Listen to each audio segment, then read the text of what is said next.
আসসালামু আলাইকুম। শোভন এগ্রো ওয়ার্ল্ডের নতুন একটি ভিডিওতে আপনাদের স্বাগতম। আশা করি আপনারা সবাই ভালো আছেন। এটা একটি সিডলেস এলাচি লেবু গাছ। দেখেন এই লেবু গাছে কি পরিমাণ ফুল আসছে, প্রচুর ফুল আসছে এবং লেবু ও ধরে গেছে, অনেক ফুল আসছে।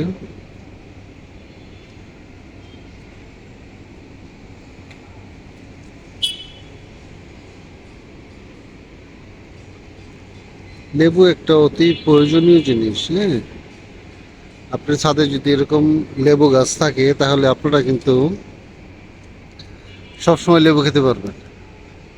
এবং এই লেবু গাছের পাতাও বিভিন্ন তরি তরকারির মধ্যে বিভিন্ন সময় ব্যবহার করে থাকে।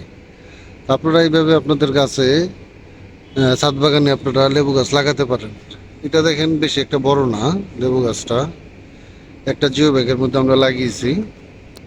সাথে একটা আবার গাছ আছে, এটা কিন্তু তোতমা গাছ, আপনারা অনেকে চিনেন কিনা, এটা তোতমা গাছ। এটা আমরা লাগিনি, এটা যে কোথা থেকে হয়েছে আমরা ঠিক জানি না, তার জন্য রেখে দিয়েছি তোতমা গাছটা। ধন্যবাদ সবাইকে ভিডিওটি দেখার জন্য। আল্লাহ হাফিজ।